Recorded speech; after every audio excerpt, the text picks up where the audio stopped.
In this video, I'm going to keep expanding on our Switchport exercise.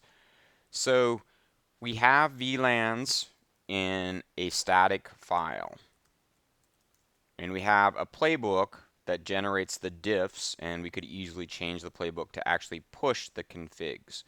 Now the next step I want to do is actually start configuring these VLANs from a template.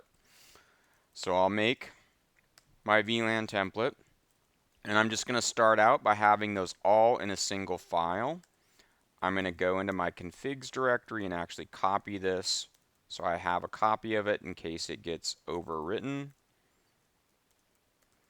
Then I go back into my playbook, go into here, going to go ahead and comment this out for the time being because we're not doing anything with Ansible core modules right now. And let's add a new templating task. So we will generate the VLAN configs. We are going to use the template module, and I think my arguments for template are source and dest. Let me go look up real quick. Template module arguments.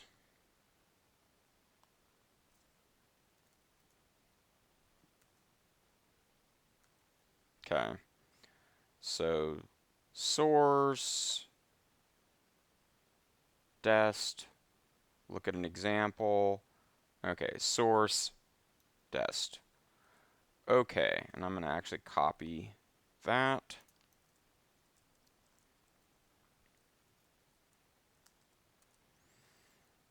Okay, so our source file is going to be vlans.j2. We point to our template. Our destination file is going to be the exact same file we specified here.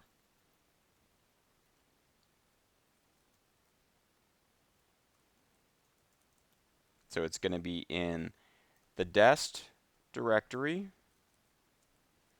and it's going to be inventory hostname.vlans. And I'm just going to add a tag here so we can execute only this.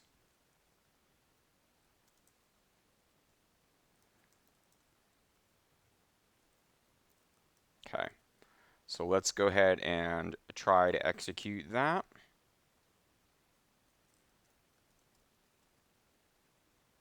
Tags, argument.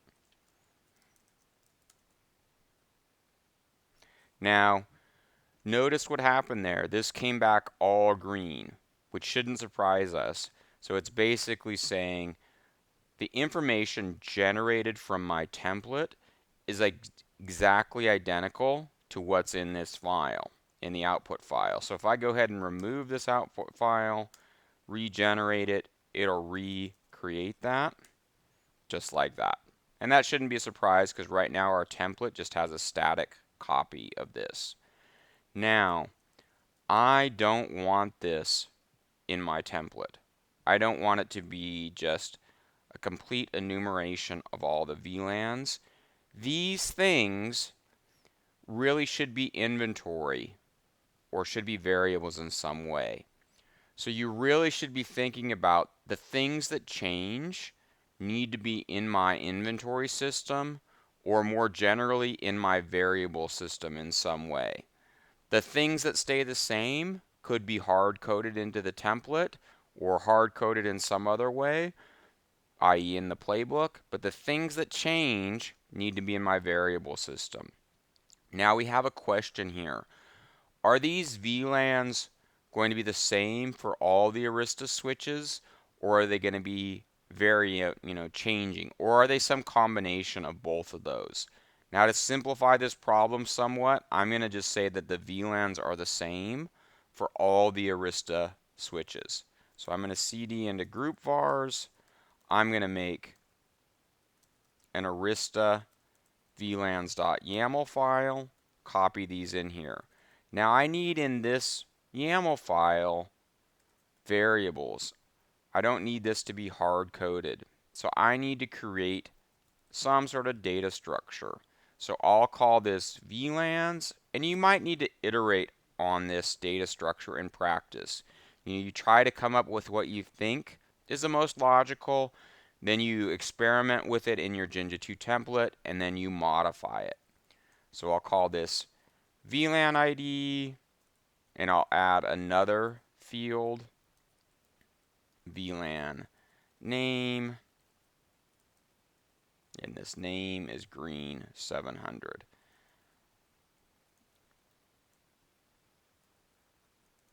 And I'm just going to copy these.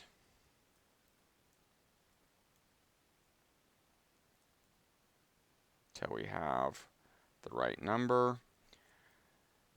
Now look what I have, and obviously I need to update the numbers still, but look what I have here. So I have a variable called VLANs. This variable points to a list. Each one of these list elements contains a dictionary. So here's VLAN 700. This will be VLAN 701. This will be VLAN 702, etc. Go through all of these. That got messed up. That's what happens when you get caps lock on NVI. So fix that.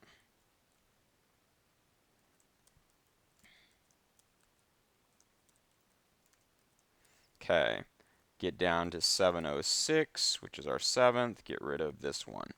So we have a list. Each list element contains a dictionary with 2 key value pairs. We can then just loop over them.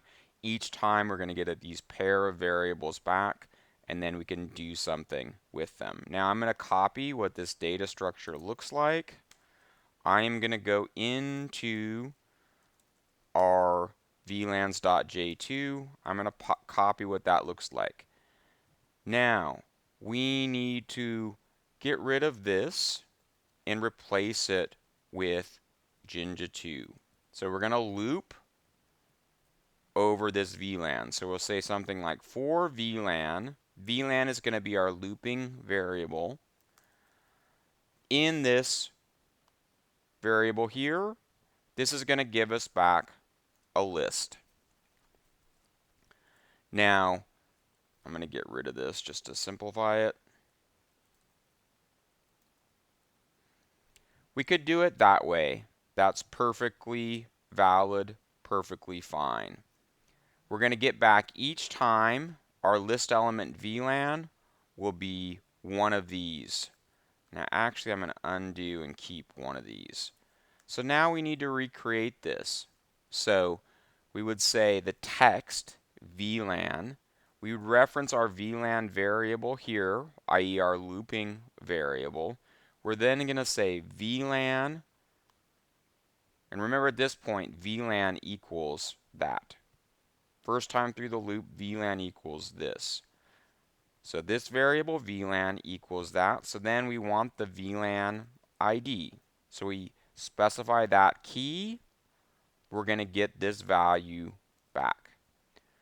We then indent our 3 spaces. We say our literal key word, our literal string name, and then we want the VLAN.VLAN name field.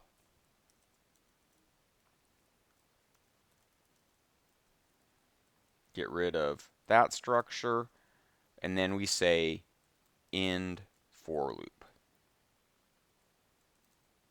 So we're looping over this variable VLANs. Each time through we get this temp variable named VLAN. We then reference that here. Now notice I could have called this X. It's just a temp variable name. And I could have said the following. So for X and VLANs, X is our temporary variable. Print this string VLAN space the VLAN ID, and then indent it appropriately, name space the VLAN name. Let's go ahead, and execute our playbook and see what happens. I misspelled my tag. Now notice a nice thing that happened here. We didn't have any changes to our VLAN configs. So this is identical to what it was before, even though we're generating it from that for loop. So if I remove it, regenerate it, you're going to see we had exactly what we had before. But now we've taken a big step. We've moved our variables to be in inventory. So our variables are now in inventory. We've also converted our Jinja 2 template to be a simple loop, and we don't have the template just enumerating all the variables. So we're looping over this data structure using our template to generate this output config. And then we could push that all to the device. We could push that all to Arista Switch 6. So the next step in this process is we're going to start wanting to work on the Switchport configuration. So is a given Switchport in access mode, or is it in trunk mode? What VLAN is it on? Both in the access mode case and in the trunk case, what's its native VLAN and what are the allowed VLANs on the trunk?